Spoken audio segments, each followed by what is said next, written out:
इस दुनिया में सब जीव शोक क्यों करते हैं? उनको जो ना चाहिए वो प्राप्त होता है और वो जो चाहते हैं वो प्राप्त नहीं होता है। जैसे कोई इच्छा नहीं करता व्याधि प्राप्त हो, लेकिन व्याधि प्राप्त होता है। कोई इच्छा नहीं करता बुढ़ापा प्राप्त होता है। कोई इच्छा करता है मैं इस कॉलेज में मुझे सीट मिले, नहीं मिलता है। मुझे बड़ा नौकरी लग जाए, लगता नहीं है। इस तरह जो इच्छा करते हैं प्राप्त नहीं होता और जो इच्छा नहीं करता वो प्राप्त होता है। तो जीव इस दुनिया में शोकमग्न हो जाते हैं। इसी तरह दुनिया में मोह क्यों होता है? क्योंकि जीव को मालूम नहीं है कि किस चीज़ के पीछे पड़ने से मुझे असली सुख प्राप्त होगा। कुछ लोग टीवी लेकर बैठे हैं, कुछ लोग स्मार्टफोन लेकर बैठे हैं, कुछ लोग गाड़ी लेकर बैठे हैं, कुछ लोग स्त्री पुरुष के आकर्षण में फंसे हैं। इस दुनिया में हर एक जीव सोचता है कि कुछ पदार्थ मुझे सुख देगा, क्योंकि वो असत पदार्थ को पकड़कर बैठा है। उसके कारण वो मोहग्रस्त होकर मोहित अवस्था में अनेक यातनाओं को प्राप्त करता है इस दुनिया में। जैसे चित्रकेतु एक हर्ष शोक को लेकर बैठा था। हर्ष शोक की अनुपस्थिति में वो बहुत रोना धोना पड़ा उसको।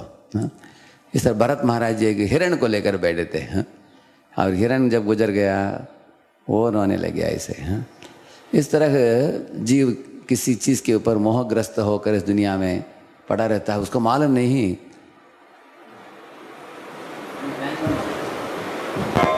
that one उसको मालूम नहीं कि ऐसे एक वास्तव वस्तु है जो भगवान वासुदेव वो ही इच्छा करने के लिए योग्य पदार्थ है। अगर वासुदेव की ओर किसी की प्रीति जग गया वो सब तरह के मोह से ऊपर उठ जाएगा वो। और इसी तरह इस दुनिया में भय क्यों होता है? जो हमारे पास है कोई चोरी कर लेगा करके भय है। और ये भी भय होता है कि भविष्य में क्या होने वाला है मालूम नहीं है। जैसे सड़क अगर अंधेरा हो, सड़क में आगे क्या है, बिच्छू है, सर्प है, मालूम नहीं, तो डर होता है इस दुनिया में। इस तरह से तीन चीज़ जो बताया गया है शास्त्र में, शोक, मोह और भय, तीनों मोहग्रस्त जीव जो बद्ध जीव को बहुत सताता है। तो भागवत के अंदर एक उपाय दिया गया है इन तीनों के लिए। यस्याम वैश्रूयमाणायाम कृष्णे परम पुरुषे भक्तिरुत्पद्यते पुंसाम शोक मोह भय अपहा। अगर कोई भागवत का कथा नियमित रूप से रोज श्रवण करेगा कोई व्यक्ति, उसको एक वरदान दिया गया है इधर। दो चीज़ उसको प्राप्त होंगे।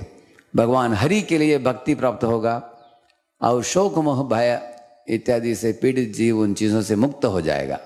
दोनों दिया गया है। आर्ता विषन्ना भीताश्च घोरेषु च वर्तमानाः संकीर्त्य नारायण शब्दमात्रं विमुच्य दुःखानां सुखिनो भवन्तु। जो जीव आर्था का मतलब है जो दुख से पीड़ित है, आर्ता विषन्ना, जैसे इस दुनिया में एक जीव विविध तरह के मोह से पीड़ित है। जैसे देवहूति बताती है, निर्विण्णा नितराम भूमन असद इंद्रिय दर्शनात्। इस तरह असद इंद्रियों से पीड़ित जीव जो है, भीति का मतलब भयभीत हो जाना। और आर्ता विषन्ना भीताश्च घोरेषु च वर्तमानाः संकीर्तन नारायण शब्द मात्रम।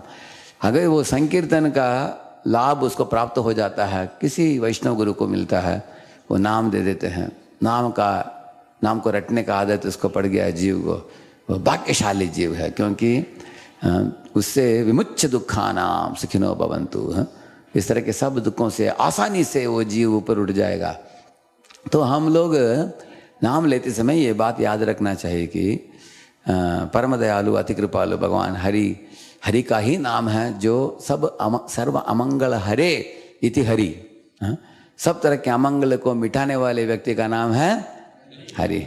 प्रेम दिया हरे मन, जो प्रेम देकर हमारे चित्त को चोरी करने वाले मनोहर भगवान होते हैं, उनका नाम है हरि। इस तरह का उनके दो गुण हैं। सब तरह के अमंगल को भी मिटा देते हैं। जैसे सूर्य जो है वो मलमूत्र को शुद्ध कर देता है, साफ सुथरा कर देता है उस स्थान को, खुद भी दूषित नहीं होता वो है।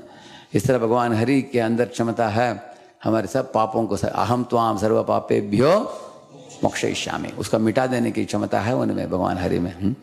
और साथ साथ हमारे अंदर प्रीति को भी जगा देते हैं, क्योंकि प्रीति जग गया तो बार बार हम उनके नाम रटेंगे, उनके पीछे पड़ेंगे और उनको प्राप्त करेंगे और परमानंद को पाएंगे हैं। इस तरह जिस तरह एक छोटा शिशु माँ को बुलाना हो, उसको कुछ नहीं करना होता है, कुआ कुआ कुआ कुआ ऐसा आवाज़ करता है, तुरंत माँ आ जाती है उसको, उसके पास है। इस तरह हमको बहुत बड़े पंडित बनने की ज़रूरत नहीं है। बहुत बड़े अनेक लोग शास्त्रार्थ इत्यादि करते हैं लेकिन नाम नहीं जपते हैं। इसलिए नाम जपना एक बच्चा माँ को पुकारने के समान है। इस तरह अगर कोई भगवान को पुकारने का आदत सीख लेता है, बड़ा भाग्यशाली है। वैष्णवों का जीवन इतना सरल है, प्रातः काल में उठते हैं हरिनाम लेकर उठना चाहिए। उसके बाद नहाते समय भी हरिनाम ले सकते हैं। मंदिर के हाल में आते हैं, भगवान को स्वागत करते हैं, हरिनाम लेकर दंडवत प्रणाम करना। उसके बाद नाम जप तो करते ही हैं, भागवत कथा सुनते हैं। कोई वैष्णव आए हैं आपके प्रोजेक्ट कम्युनिटी में लेक्चर देने के लिए, हरिनाम गाकर उनको स्वागत करते हैं। अगर उनको विदा देना हो, हरिनाम गाकर विदा देने का। प्रसाद खाना तो हरिनाम गाकर प्रसाद खाने का। रात को सोना तो हरिनाम बोलकर सर झुककर भगवान को दंडवत प्रणाम करके सोने का। हर चीज़ के साथ हरिनाम को जोड़ दीजिए, आपका जीवन परम पावन मंगलमय बन जाएगा आपका। इस तरह की ये बहुत सरल चीज़ कोई बच्चा भी कर सकता है। जब ध्रुव महाराज बद्रिकाश्रम में बैठकर भगवान का चिंतन कर रहे थे, उनकी आंखों से प्रेमाश्रु बह रहा था उस समय आ गया उनको वैकुंठ गमन के लिए। वैकुंठ विमान आ पहुंचा, उधर से उतरे 4 विष्णुदूत, उनके समक्ष अचानक आ पहुंचे। तो ध्रुव महाराज ने सोचा कि इतने महात्मा पुरुष वैकुंठ से भगवान के पार्षद आए हैं, इनको स्वागत करने की तरीका क्या है, किस तरह की गतिविधियों का हमें पालन करना पड़ेगा। मेहमान आते हैं तो उनको क्या देना चाहिए, उनको पता नहीं था, उनको छोटे शिशु थे। तो उस समय सोचा उन्होंने कि क्योंकि मुझे मालूम नहीं हो रहा है कि क्या देना चाहिए, एक चीज़ तो मैं ज़रूर करूँगा, करने से भगवान भी तुष्ट हो जाते हैं, सारी दुनिया तुष्ट हो जाता है। क्या क्या उन्होंने हाथ ऊपर करके भगवान का नाम लिया, उन्होंने नाम लेकर स्वागत किया उनको। बस नाम सकलम करोते निश्चिद्रम अनुसंकीर्तनम तव। भागवत में बताया गया कि आपकी गतिविधियों में कुछ त्रुटि भी हो गया, हरिनाम गाओगे तो वो त्रुटियाँ सब भर जाते हैं, सब ठीक हो जाते हैं। हरिनाम करने से वो त्रुटि को ठीक कर देता है वो।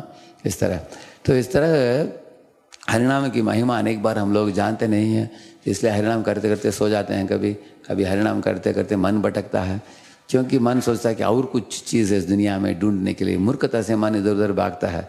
ऐसे बच्चे जैसे इधर उधर घूमने घामने वाले मन को गला पकड़ कर लाना चाहिए। उधर नहीं जाने का, इधर आओ। इधर जो मंत्र बोल रहा हूँ उसको सुनो। हरे कृष्ण कृष्ण कृष्ण हरे हरे राम राम राम यतो निश्चलते मनश्चंचलम अस्थिरम ततस्ततो नियम्येत आत्मनेव वशम नयेत। ऐसे बोलते बोलते मन भागता था, इधर आओ। प्रभुपाद जी बोलते हैं माता पिता क्या करते हैं, बच्चे को गोद में लेते हैं, धीरे धीरे उतर जाता है, धीरे धीरे उधर दरवाजे के पास जाता है, और पीछे जाते हैं पकड़ के लेके आकर वापस गोद में बिठा देते हैं। ऐसे ही मन को खींच कर बिठाओ और हरिनाम सुनाओ। हरिनाम प्रभु की जय। हरे कृष्णा। आइए हम